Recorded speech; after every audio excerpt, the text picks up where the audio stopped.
Hello everyone. विद्यार्थी मित्रांनो, कालच्या लेक्चरमध्ये आपण oscillations, oscillatory motion, vibratory motion, harmonic motion, simple harmonic motion, त्याचे दोन प्रकार, एक लिनियर सिंपल हार्मोनिक मोशन आणि दुसरी अँग्युलर सिंपल हार्मोनिक मोशन, या टर्म्स आपण डिस्कस केलेले आहेत. लिनियर सिंपल हार्मोनिक मोशन मध्ये अत्यंत महत्वाच्या दोन कंडिशन्स आपण सांगितलेले आहेत. एक कंडिशन म्हणजे the force or acceleration is directly proportional to displacement and the direction of force or acceleration is opposite to the direction of displacement. या दोन्ही कंडिशन्स आपल्याला मॅथमॅटिकली रिप्रेझेंट करता आलेले आहेत. F equal to minus K X, आणि यावरून आपण एक डिफरन्शियल इक्वेशन मिळवलेलं आहे. या लिनियर सिंपल हार्मोनिक मोशन साठी डिफरन्शियल इक्वेशन आहे D square X by D T square plus omega square x equal to 0. या डिफरन्शियल इक्वेशन वरून आपण एक्सलरेशन, वेलॉसिटी आणि डिस्प्लेसमेंटचं इक्वेशन मिळवलेलं आहे. एक्सलरेशनच्या इक्वेशनसाठी आपण फक्त omega square X term right साइडला ट्रान्सफर केली आणि एक्सलरेशन बरोबर आपल्याला मायनस ओमेगा स्क्वेअर एक्स असं इक्वेशन मिळालं. ज्या सिंपल हार्मोनिक मोशनच्या कंडिशन्स आहेत त्या इक्वेशन मध्ये आपल्याला मिळालेल्या आहेत. कशा बघा, जर या ठिकाणी हा ओमेगा जो आहे तो कॉन्स्टंट आहे, ओमेगा काढून टाकला तर acceleration is proportional to displacement.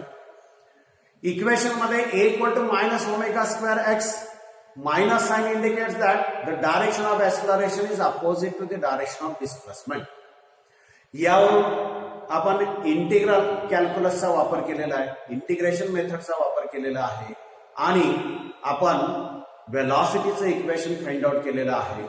वेलॉसिटीचं equation आलेलं आहे v equal to plus minus omega root of a square minus x square.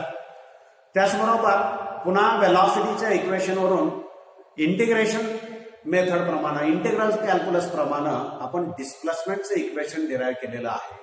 आणि हे डिस्प्लेसमेंटचं इक्वेशन आहे x equal to a sine omega t plus phi. यातला हा फाय जो आहे तो इनिशियल फेज असं म्हटलेला आहे. मग हा फाय नोटेशन जे आहे ते काय वेळेला डेल्टा असेल, अल्फा असेल, नोटेशन इमटेरियल आहे. याला आपण इनिशियल फेज असं म्हटलेलं आहे. ओमेगा टी प्लस अल्फाला आपण फेज ऑफ एसएचएम असं म्हटलेलं आहे. फेज ऑफ एसएचएम म्हणजे काय आहे? It is a physical quantity, it is a physical quantity which represent the position and direction of the particle performing simple harmonic motion. यातल्या या फायला आपण इनिशियल फेज असं म्हणणार आहे. द फेज ऍट स्टार्ट, सुरुवातीचा जो काही फेज आहे तो, आणि याच्या पॉसिबल व्हॅल्यूज आपण या ठिकाणी फाइंड आउट करणार आहे. कशा पद्धतीने बघा, समजा हा आपण पेंडुलम विचारात घेतला की त्याचे मेन पोझिशन आहे, इक्विलिब्रियम पोझिशन आहे, आणि या पोझिशन मधून हा पेंडुलम ऑसिलेट होत असताना समजा याची या मोशन जी आहे ती या मेन पोझिशन पासून स्टार्ट होत असेल तर टाइम 0 असणार आणि डिस्प्लेसमेंट सुद्धा 0 असणार. Displacement is always measured from the mean position. त्यामुळं t equal to 0, x equal to 0 substitute केला तर आपल्याला 0 equal to a sine phi असं मिळणार आहे. A sine phi equal to 0 याचा अर्थ ए तर 0 असायला पाहिजे, साइन फाय तर 0 असायला पाहिजे, नाही तर दोन्ही तर 0 असायला पाहिजे. मात्र ए नॉट इक्वल टू 0. ए म्हणजे एम्प्लिट्यूड आहे. The maximum displacement of A particle performing simple harmonic motion from its main position, ठीक आहे, 0 असणार नाही, म्हणजे साइन फाय 0 असणार आहे. साइन फाय 0 असेल तर फायची व्हॅल्यू 0 असायला पाहिजे, पाय असायला पाहिजे, 2 पाय इंटिग्रल मल्टिपल ऑफ पाय ऑफ साइन फंक्शन इज 0. आता हे 0 केव्हा असणार आहे बघा, हा जो काय पेंडुलम आहे, बॉब आहे, याची मोशन जे आहे या मेन पोझिशन पासून सुरुवात होत असताना जर पॉझिटिव्ह एक्स्ट्रीमिटीला जात असेल, राईटला जात असेल तर 0 असणार आहे. आणि समजा जर या पेंडुलमची मोशन लेफ्टला येत असेल म्हणजे निगेटिव्ह एक्स्ट्रीमिटीकडे येत असेल तर याची व्हॅल्यू आपल्याला पाय अशी घेता येणार आहे. आणि जर आपण या व्हॅल्यू सबस्टिट्यूट केला तर काय येणार आहे बघा, x equal to a sine omega t 0 येणार.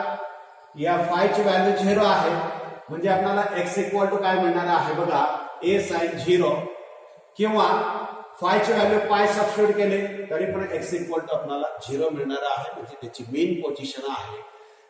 जर पॉझिटिव्ह एक्स्ट्रीमिटीला जात असेल तर इनिशियल फेज 0, निगेटिव्ह एक्स्ट्रीमिटीला जात असेल तर इनिशियल फेज पाय असा येणार आहे. आता समजा हा जो बॉब आहे याची मोशन स्टार्ट होत असताना एक्स्ट्रीमिटी पासून स्टार्ट होत असेल, पॉझिटिव्ह एक्स्ट्रीमिटी पासून किंवा निगेटिव्ह एक्स्ट्रीमिटी पासून स्टार्ट होत असेल तर स्टार्ट होणार म्हणल्यानंतर टाइम 0 असणार आहे. टोकाकडे डिस्प्लेसमेंट आहे ते मॅक्झिमम असणार आहे, त्याला आपण अँप्लिट्यूड असं म्हणणार आहे. समजा आपण पॉझिटिव्ह एक्स्ट्रीमिटीचा विचार केला असेल त्याला आपण प्लस ए असं घेणार आहे किंवा ए असं घेणार आहे. सबस्टिट्यूट केला a equal to a sine phi असं येणार आहे. साइन फाय इक्वल टू आपल्याला 1 लिहिता येणार आहे. म्हणजे फायची व्हॅल्यू आपल्याला π/2 अशी घेता येणार आहे. समजा हा पेंडुलम बॉब पॉझिटिव्ह एक्स्ट्रीमिटीला असेल तर, जर हा निगेटिव्ह एक्स्ट्रीमिटीला असेल तर a equal to x equal to -a घ्यायला पाहिजे. -a घेतला तर साइन फाय इक्वल टू -1 येणार आहे. आणि -1 असेल तर या फायची व्हॅल्यू 3π/2 अशी आपल्याला मिळणार आहे. These are the possible values of initial phase when particle starts from mean position or extreme position. मग त्यामध्ये पॉझिटिव्ह एक्स्ट्रीमिटीला जातो का निगेटिव्ह एक्स्ट्रीमिटीला जातो. पॉझिटिव्ह एक्स्ट्रीमिटीला असेल तर आणि मीन पोझिशन असेल तर 0, पॉझिटिव्ह एक्स्ट्रीमिटीला जात असेल आणि मेन पोझिशन असेल तर फायची व्हॅल्यू 0. मेन पोझिशन आहे निगेटिव्ह एक्स्ट्रीमिटीला जाणार असेल तर फायची म्हणजे इनिशियल फेजची व्हॅल्यू पाय येणार आहे. एक्स्ट्रीम पोझिशन पासून सुरुवात होत असेल तर आणि पॉझिटिव्ह एक्स्ट्रीमिटी पासून सुरुवात होत असेल तर π/2, निगेटिव्ह एक्स्ट्रीमिटी पासून सुरुवात होत असेल तर 3π/2. अशा या पॉसिबल व्हॅल्यूज आपल्याला या इनिशियल फेजच्या कॅल्क्युलेट करता आलेल्या आहेत. आता आपल्याला या डिस्प्लेसमेंटच्या इक्वेशन वरून, हे जे डिस्प्लेसमेंटचं इक्वेशन आहे x equal to a sine omega t plus phi, यावरून व्हेलॉसिटी आणि ऍक्सिलरेशनचे इक्वेशन फाइंड आउट करता येतील.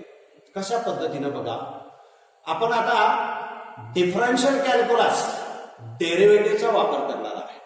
काय आहे बघा, व्हेलॉसिटी म्हणजे time rate of change of displacement d/dt of a sine omega t plus five. आणि आपल्याला या ठिकाणी डेरिव्हेटिव्ह घ्यायचा आहे. ए हा कॉन्स्टंट आहे, साइनचं डेरिव्हेटिव्ह कॉस असं येणार आहे, ओमेगा टी प्लस फाय असं येणार आहे. कंपोजिट फंक्शन आहे, ओमेगा टी प्लस फायचं डेरिव्हेटिव्ह ओमेगा असं येणार आहे. फायचं 0 असणार आहे. बेरजेमध्ये जर असेल कॉन्स्टंट बेरीज वजाबाकीमध्ये तर त्या कॉन्स्टंटचं डेरिव्हेटिव्ह 0 येणार आहे. म्हणजे व्हेलॉसिटीचं equation a omega cos omega t plus phi असं येणार आहे. यावरून पुन्हा आपण याला डिफरन्शिएट केला तर ऍक्सिलरेशनचं इक्वेशन मिळणार आहे. Acceleration a equal to time rate of change of velocity d/dt of a omega cos omega t plus phi असं लिहिता येईल आपल्याला. आणि या ठिकाणी डिफरन्शिएट करत असताना ए ओमेगा कॉन्स्टंट आहे, कॉसचं डेरिव्हेटिव्ह आहे ते मायनस साइन आहे, कॉसचं डेरिव्हेटिव्ह आहे ते minus sine omega t plus phi असं मिळेल आपल्याला. आणि ओमेगा टी प्लस फायचं डेरिव्हेटिव्ह ओमेगा, अगोदरचा ओमेगा म्हणजे ओमेगा स्क्वेअर असं मिळेल. डिस्प्लेसमेंट, व्हेलॉसिटी, ऍक्सिलरेशन ही इक्वेशन्स आपल्याकडे आलेली आहेत. आणि आता या अगोदर आपण सांगितल्याप्रमाणे हे जे काय ऑसिलेटरी मोशन आहे ही हार्मोनिक मोशन आहे. कारण या ऑसिलेटरी मोशन मध्ये जे काय डिस्प्लेसमेंट, वेलॉसिटी, एक्सलरेशन या क्वांटिटी जे आहेत ते आपल्याला साइन आणि कोसाइन फंक्शन मध्ये एक्सप्रेस करता आलेले आहे. बेसिकली साइन आणि कोसाइन फंक्शन जे आहेत ते हार्मोनिक आहे, पुन्हा पुन्हा रिपीट होणारे आहे, हार्मोनिक आहे. म्हणजेच ही जी काही मोशन आहे ती हार्मोनिक मोशन आहे. त्यातली simplest form of harmonic motion त्याला आपण सिंपल हार्मोनिक मोशन असं म्हटलेलं आहे. या डिस्प्लेसमेंट, वेलॉसिटी, एक्सलरेशनचा ज्यावेळेला आपण विचार करणार आहे त्यावेळेला त्यांच्या एक्स्ट्रीम व्हॅल्यूज काय असतील या जर विचारात घेतल्या तर काय येणार आहे बघा. सुरुवातीला आपण डिस्प्लेसमेंटचा विचार करूया. समजा मेन पोझिशनला असेल तर डिस्प्लेसमेंट काय असणार आहे 0 किंवा इनिशियल फेज काय असणार आहे 0 किंवा पाय असं म्हणतो आपण. 0 घेतला तर काय येणार आहे एक्स ची व्हॅल्यू बघा ए साइन, सुरुवात म्हणल्यानंतर ओमेगा टी 0, फाय 0, ए साइन 0 म्हणजे आपल्याला ही मिनिमम व्हॅल्यू जी आहे ती 0 मिळणार आहे. मिनिमम व्हॅल्यू जी आहे ती 0 मिळणार आहे. मग पार्टिकल पॉझिटिव्ह एक्स्ट्रीमिटीला जात असेल किंवा निगेटिव्ह एक्स्ट्रीमिटीला जात असेल. समजा पार्टिकल किंवा हा बॉब ऑफ द पेंडुलम जो आहे तो जर पॉझिटिव्ह एक्स्ट्रीमिटीला असेल तर या फायची व्हॅल्यू आहे π/2. ती जर आपण सबस्टिट्यूट केली तर x equal to a sin π/2. sin π/2 ची व्हॅल्यू 1 आहे. म्हणजे आपल्याला मॅक्सिमम व्हॅल्यू या डिस्प्लेसमेंटची मिळणार आहे ती a अशी मिळणार आहे, प्लस a अशी मिळणार आहे. आणि इनिशियल फेजची दुसरी व्हॅल्यू आहे निगेटिव्ह एक्स्ट्रीमिटीला 3π/2 अशी आहे. ती जर सबस्टिट्यूट केली तर x ची व्हॅल्यू आपल्याला -a मिळणार आहे. म्हणजे मॅक्सिमम व्हॅल्यू जे आहेत या डिस्प्लेसमेंटच्या प्लस मायनस a असं आपल्याला लिहिता येणार आहे या डिस्प्लेसमेंटच्या बाबतीमध्ये.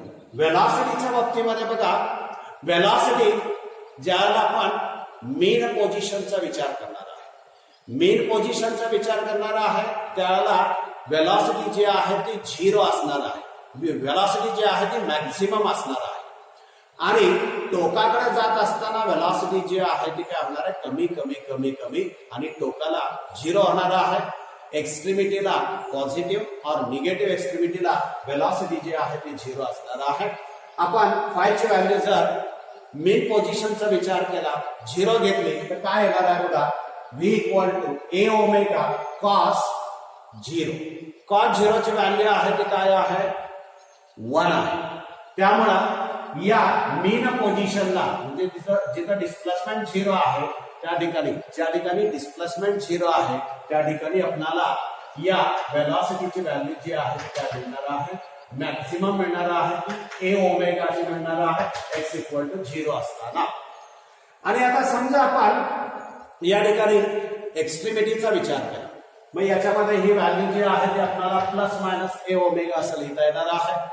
जर पॉझिटिव्ह एक्स्ट्रीमिटीला जात असेल तर प्लस a ओमेगा, निगेटिव्ह एक्स्ट्रीमिटीला जात असेल तर मायनस a ओमेगा. जशी फायची व्हॅल्यू आपण 0 तशी पाय जर सबस्टिट्यूट केली तर कॉस पायची व्हॅल्यू -1 असणार आहे. आणि आता ज्यावेळेला आपण या टोकाचा विचार करणार आहे, टोकाचा विचार केला तर या ठिकाणी a ओमेगा कॉस फायची व्हॅल्यू आहे ती π/2 आहे. ओमेगा ते 0 असणार आहे, स्टार्ट होणार आहे त्यामुळे. आणि π/2 cos π/2 किंवा cos 3π/2 ची व्हॅल्यू 0 असणार आहे. त्यामुळे टोकाकडे v मिनिमम 0 मिळणार आहे. जिथे आपल्याला या ठिकाणी या डिस्प्लेसमेंटची व्हॅल्यू पॉझिटिव्ह एक्स्ट्रीमिटीला किंवा निगेटिव्ह एक्स्ट्रीमिटीला किंवा प्लस मायनस a असं आपण घेणार आहे. अशा या वेलॉसिटीच्या एक्स्ट्रीम कंडिशनला, एक्स्ट्रीम पोझिशनला पॉसिबल व्हॅल्यू जी आहे तर 0 आणि मेन पोझिशनला जी आहे ती प्लस मायनस a ओमेगा. आता आहे ते एक्सलरेशन.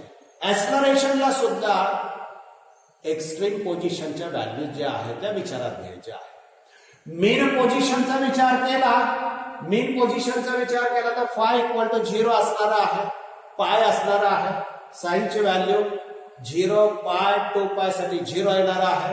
म्हणजे ज्याला x इक्वल टू 0 असणार आहे त्याला एक्सलरेशन जे आहे ते 0 असणार आहे, मिनिमम असणार आहे.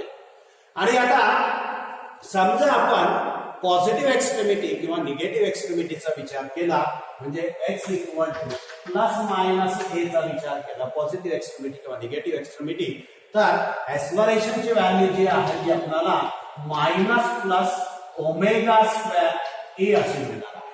बघा बेसिकली याच्यामध्ये मायनस साइन आहे त्यामुळे इथं आपण उलट घेणार आहे मायनस प्लस ओमेगा स्क्वेअर ए अशा या डिस्प्लेसमेंट व्हेलॉसिटी एक्सलरेशनच्या एक्स्ट्रीम पोझिशनच्या व्हॅल्यूज ज्या आहेत त्या किंवा एक्स्ट्रीम व्हॅल्यूज आपण म्हणू शकतो त्याला मीन आणि एक्स्ट्रीम पोझिशनला ज्या काय व्हॅल्यूज आहेत त्या या डिस्प्लेसमेंट व्हेलॉसिटी आणि एक्सलरेशन डिस्प्लेसमेंटची व्हॅल्यू या ठिकाणी मीन पोझिशनला डिस्प्लेसमेंट 0 एक्सलरेशन 0 मिळणार आहे. डिस्प्लेसमेंट एक्स्ट्रीम पोझिशनला आपल्याला प्लस मायनस ए मिळणार आहे आणि एक्सलरेशन आपल्याला मायनस प्लस ओमेगा स्क्वेअर ए मिळणार आहे. तर व्हेलॉसिटी मीन पोझिशनला आपल्याला मॅक्झिमम मिळणार आहे आणि टोकाकडे जात असताना ती कमी कमी कमी होणार टोकाकडे ती 0 होणार त्याला मोमेंटरली रेस्ट असं म्हटलेलं आहे त्याला मोमेंटरली रेस्ट असं नाव दिलेलं आहे. आपण यामध्ये आपल्याला पुढे 3 टर्म ज्या आहेत त्या डिस्कस करायच्या आहेत ऑलरेडी त्यातल्या 1-2 आपण डिस्कस केलेल्या आहेत. एक म्हणजे एम्प्लिट्यूड एक टर्म जे आहे ती बघा एम्प्लिट्यूड नावाची आहे.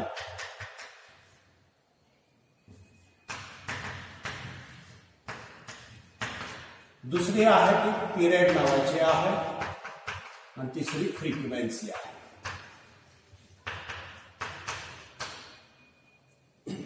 एम्प्लिट्यूड पिरियड आणि फ्रिक्वेन्सी.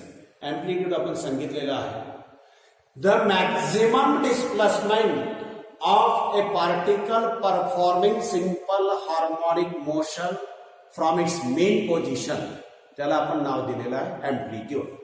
आता पिरियडच्या बाबतीमध्ये बघा periodic time period periodic motion the motion which repeats again and again after equal interval of time त्याला आपण पिरियडिक मोशन असं म्हटलेलं आहे आणि हा टाइम इंटरवल जो आहे त्याला आपण नाव दिलेलं आहे या ठिकाणी पिरियड और पिरियडिक टाइम.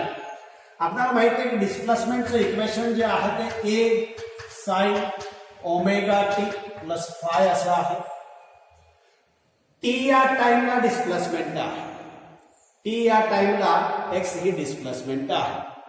मी समजा टाइम जर T plus 2 pi upon omega असा विचारात घेतला तर त्याची डिस्प्लेसमेंट आपण एक्स डॅश असं म्हणणार आहे. A sine omega t plus 2 pi upon omega plus 5 अशा पद्धतीने लिहितो. आणि आता टी या टाइमला displacement x T plus 2 pi upon omega या टाइमला डिस्प्लेसमेंट एक्स डॅश. जर x dash equal to x आला म्हणजे डिस्प्लेसमेंट रिपीट होणार. जर x dash equal to x आला तर डिस्प्लेसमेंट काय होणार रिपीट होणार. म्हणजे टाइम इंटरवल जो आहे या दोन टाइम मधला टी आणि T plus 2 pi upon omega यांच्यामधला फरक म्हणजे 2 पाय अपॉन ओमेगा हा पिरियडिक टाइम असणार आहे. बघूया आपण x equal to a sine omega t plus 2 pi upon omega plus 5 x dash equal to लिहिता येईल आपल्याला हे a sine omega t plus 2 pi plus 5 असं लिहिता येईल या ठिकाणी.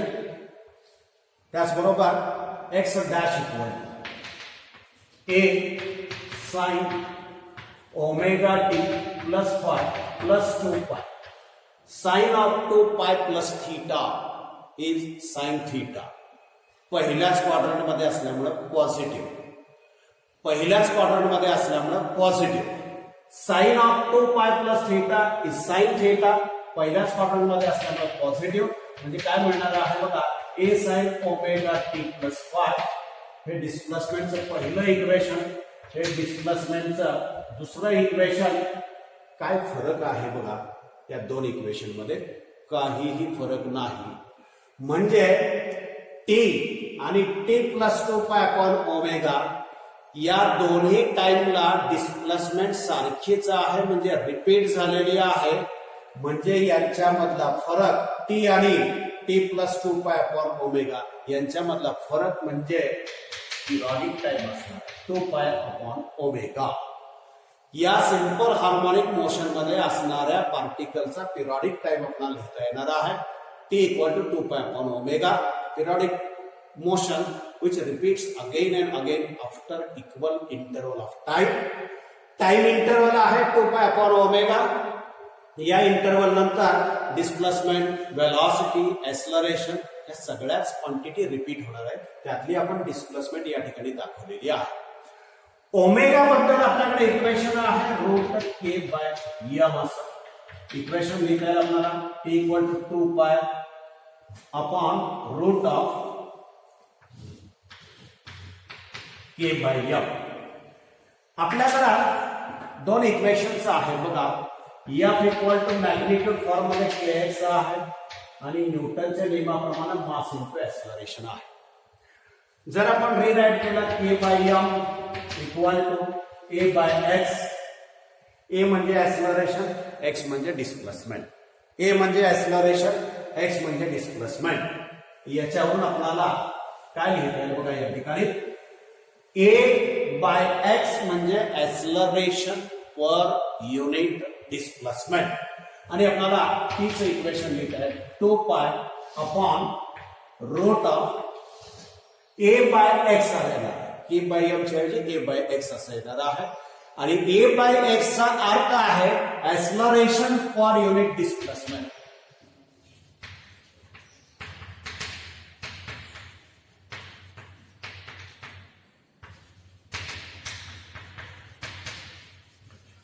Acceleration per unit displacement.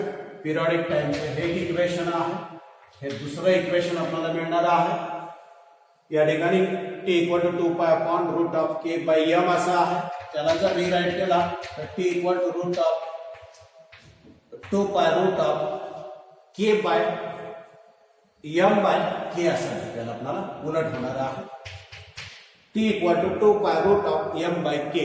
हे तिसरं इक्वेशन आपल्याला या पिरियडिक टाइमचं मिळणार आहे. पिरियडिक टाइमचा हे तिसरं इक्वेशन आपल्याला या ठिकाणी मिळणार आहे. हे पिरियडिक टाइम आणि आता तिसरी जी टर्म आहे ती फ्रिक्वेन्सी आहे. बरोबर पिरियडिक टाइमच्या उलट आहे. फ्रिक्वेन्सी म्हणजे काय? The number of oscillations perform by the particle in 1 second.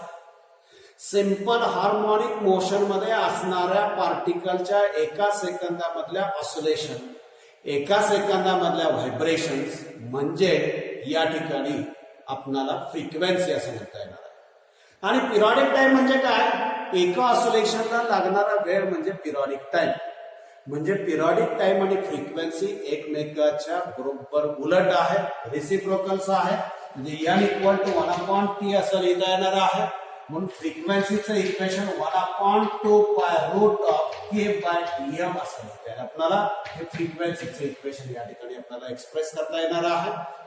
असं या 3 टर्म, एक एम्प्लिट्यूड, दुसरे पिरियडिक टाइम, त्याची वेगवेगळी इक्वेशन्स या ठिकाणी मांडलेली आहे आणि तिसरी फ्रिक्वेन्सी नावाची टर्म आहे. बघा यानंतरच्या पार्ट मध्ये आपल्याला या ठिकाणी कॉम्बिनेशन ऑफ स्प्रिंग, आपण या अगोदर स्प्रिंग मास ऑसिलेटर डिस्कस केलेला आहे. कॉम्बिनेशन ऑफ स्प्रिंग मध्ये 2 स्प्रिंग आपल्याला सेरीज मध्ये जोडता येणार आहे किंवा पॅरलल मध्ये जोडता येणार आहे. 2 स्प्रिंग जे आहेत त्या सेरीज मध्ये जोडता येणार आहे किंवा पॅरलल मध्ये जोडता येणार आहे. समजा आपण अशा ह्या 2 स्प्रिंग विचारात घेतल्या, अशा पद्धतीने जोडल्या असतील तर त्याला पॅरलल कॉम्बिनेशन असं म्हणायचं आहे. आणि अशा या 2 स्प्रिंग असतील एकानंतर एक जोडल्या असतील तर त्याला आपण सेरीज कॉम्बिनेशन असं म्हणणार आहे. ऑलरेडी ही एक स्प्रिंग आहे, मात्र या ठिकाणी 2 जर आपण विचारात घेतल्या तर एकानंतर एक असं जोडत गेलं की त्याला आपण सेरीज कॉम्बिनेशन असं म्हणणार आहे. आणि पॅरलल कॉम्बिनेशन मध्ये दोन्ही स्प्रिंग एकमेकाला पॅरलल आणि कनेक्ट केलेले असतात. सेरीज कॉम्बिनेशन मध्ये कशा पद्धतीने असणार आहे बघा. हॉरिझॉन्टल सरफेस वरती असतील. पहिली स्प्रिंग फोर्स कॉन्स्टंट के आहे, K1 आहे. दुसरी स्प्रिंग फोर्स कॉन्स्टंट K2 आहे, त्याला एक मास अटॅच केलेला आहे. किंवा व्हर्टिकल डायरेक्शन मध्ये आपण अप्लाय केला असेल. पहिली स्प्रिंग आहे K1, दुसरी स्प्रिंग आहे फोर्स कॉन्स्टंट K2 आणि याला या ठिकाणी मास अटॅच केलेला आहे किंवा फोर्स आहे. फोर्स असेल तर mg असं येणार आहे. या कुठल्याही प्रकारे आडव्या दिशेमध्ये असतील किंवा उभ्या दिशेमध्ये असतील, या दोन्ही स्प्रिंग वेगळ्या आहेत म्हणजे त्यांचा स्प्रिंग कॉन्स्टंट वेगळा आहे, मात्र दोघाला फोर्स आहे तो सेम आहे. दोघाला जो आपण फोर्स लावलेला आहे तो सारखाच लावलेला आहे. म्हणजे या स्प्रिंग मध्ये इलॉंगेशन E1 असणार आहे, या स्प्रिंग मधलं इलॉंगेशन आहे ते E2 असणार आहे. म्हणजे फोर्स लावल्यानंतर स्प्रिंग जी काय स्ट्रेच होणार आहे, ताणली जाणार आहे, त्याच्यामध्ये जी लेंथ वाढणार आहे त्याला इलॉंगेशन किंवा एक्सटेन्शन असं नाव दिलेलं आहे. म्हणजे या दोन स्प्रिंगच्या एकूण इलॉंगेशन जर विचारात घ्यायचं झालं तर E1 प्लस E2 असेल. दोन स्प्रिंगचं एकूण इलॉंगेशन जर विचारात घ्यायचं झालं तर E1 प्लस E2 असं येणार आहे. आपल्याकडे इक्वेशन आहे F equal to KX magnitude form मध्ये. X म्हणजे इलॉंगेशन, E असं लिहिणार आपण. E इक्वल टू आपल्याला F बाय K असं लिहित आहे. सबस्टिट्यूट केलं आपण F by K equal to F by K1 plus F by K2 असं लिहित आहे. आता हे जे हा जो फोर्स आहे आणि त्याच्यामुळे जे काय या ठिकाणी हा फोर्स कॉन्स्टंट दोन स्प्रिंग साठी एकत्रित असणार आहे, त्या सेरीज मध्ये असेल तर त्याला आपण KS असं लिहिणार आहे. सेरीज इफेक्ट आहे तो. आणि यावरून आपल्याला 1/KS equal to 1/K1 plus 1/K2 असं लिहितं. नंबर ऑफ स्प्रिंग असतील तर या ठिकाणी आपल्याला प्लस 1/KN असं लिहितं. 1/KN म्हणजे summation of reciprocals of force individual force constant equal to force constant of the series reciprocal of the force constant of the series combination असं आपल्याला या ठिकाणी सांगता येणार आहे. समजा स्प्रिंग जे आहे आणि त्याला आपण जर आयडेंटिकल n नंबर मध्ये कट केला असेल, आयडेंटिकल सारख्याच n नंबर मध्ये जर कट केला असेल, सारखे तुकडे केले असतील तर आपणाला या ठिकाणी काय लिहितात बघा 1/KS इक्वल टू त्यांचा जो काय फोर्स कॉन्स्टंट आहे तो K असं घेणार. 1/K plus 1/K plus 1/K plus 1/K म्हणजे n/K असं लिहित आहेत. आणि KS इक्वल टू आपल्याला या ठिकाणी काय लिहिता येईल बघा K बाय N असं लिहिता येईल. KS equal to K by N. Identical spring साठी आपल्याला हे अशा पद्धतीने एक्सप्रेशन रिप्रेझेंट करता येणार आहे. समजा या स्प्रिंग ज्या आहेत त्या पॅरलल कॉम्बिनेशन मध्ये असतील, पॅरलल म्हणजे एकमेकाला समांतर जोडलेले असतील तर कशा पद्धतीने जोडता येतात बघा. पहिली स्प्रिंग आहे, ही दुसरी स्प्रिंग आहे, दोन्ही एकमेकाला कनेक्ट केलेले आहेत. पहिल्याचा फोर्स कॉन्स्टंट K1 आहे, दुसऱ्याचा K2 आहे आणि याला आपण एक फोर्स अप्लाय केलेला आहे F असा. हा डिव्हाइड होणार, पहिल्यासाठी F1 दुसऱ्यासाठी F. आता या स्प्रिंग ज्या आहेत त्या पॅरलल राहणार आहे. आणि कसं जोडता येते बघा. समजा ही एक स्प्रिंग आहे, इथं मास किंवा ब्लॉक अटॅच केलेला आहे, ही दुसरी स्प्रिंग आहे आणि इथं पुन्हा रिजिड सपोर्ट आहे. पहिली K1 K2 हा ब्लॉक आहे, मास M असेल, फोर्स आहे तो F असणार आहे. हा फोर्स जो आहे तो दोन स्प्रिंग साठी काय होणार आहे, डिव्हाइड होणार आहे. स्प्रिंग पॅरलल आहे, इलॉंगेशन दोघांमधलं पॅरलल राहण्यासाठी सारखंच असणार आहे. या दोन स्प्रिंग एकमेकाला पॅरलल आहेत, फोर्स अप्लाय केल्यानंतर पुन्हा पॅरलल राहण्यासाठी या दोन स्प्रिंग मधला इलॉंगेशन जे आहे ते काय होणार आहे, सेमच राहणार आहे. फोर्स डिवाइड होणार आहे. F equal to F1 plus F2 असं लिहिता येईल आपल्याला. F इक्वल टू आपल्याला KE असं लिहिता येईल, K1E असं लिहिता येईल, K2E असं लिहिता येईल. हा जो आहे तो इफेक्टिव्ह फोर्स कॉन्स्टंट आहे म्हणून त्याला केपी असं घेणार. ही सगळीकडला कॅन्सल होणार आणि पॅरलल कॉम्बिनेशन मध्ये फोर्स कॉन्स्टंट जो आहे तो डायरेक्ट आपल्याला बेरीज करता येणार आहे. या नंबर असतील स्प्रिंगचा, या नंबर समजा इथं आधी आपण स्प्रिंग एखादी वाढवली असेल अशा पद्धतीनं, इथं एखादी वाढवली असेल तर K1 plus K2 plus K3 plus up to Kn अशा पद्धतीने आपल्याला डायरेक्ट बेरीज करता येणार आहे parallel combination of the springs. आणि आता समजा एक स्प्रिंग आहे, त्याचे m आयडेंटिकल पार्ट्स केले असतील, आपण m आयडेंटिकल पार्ट केले असतील, प्रत्येक पार्टचा फोर्स कॉन्स्टंट K असेल तर आपल्याला Kp इक्वल टू आयडेंटिकल आहेत म्हणजे हे सगळे K सारखेच असणार आहेत, बेरीज करणार म्हणजे आपल्याला mk असं लिहिता येणार. म्हणजे आपल्याला mk असं आपल्याला या ठिकाणी लिहिता येणार आहे. Springs connected in series, springs connected in parallel, their effective force constant त्याचं रिलेशन पॅरलल मध्ये डायरेक्ट ऍडिशन आहे, सिरीज मध्ये या इफेक्टिव्ह स्प्रिंग कॉन्स्टंट जो आहे त्याचा रेसिप्रोकल बरोबर जे आपण कनेक्ट केलेल्या स्प्रिंग आहेत, इंडिव्हिज्युअल स्प्रिंग आहेत त्यांच्या फोर्स कॉन्स्टंटच्या रेसिप्रोकलची बेरीज आहे असं आपल्याला या ठिकाणी सांगता येणार आहे. असा हा frequency, periodic time, amplitude, displacement, velocity, एक्सेलरेशनच्या एक्स्ट्रीम व्हॅल्यूज आणि combination of springs, that is series combination and parallel combination. पुढच्या लेक्चरमध्ये आपल्याला projection of UCM, uniform circular motion मध्ये पार्टिकल जो आहे त्याचं प्रोजेक्शन आणि त्याची सिंपल हार्मोनिक मोशन याच्याबद्दलचं डिस्कशन करायचं आहे.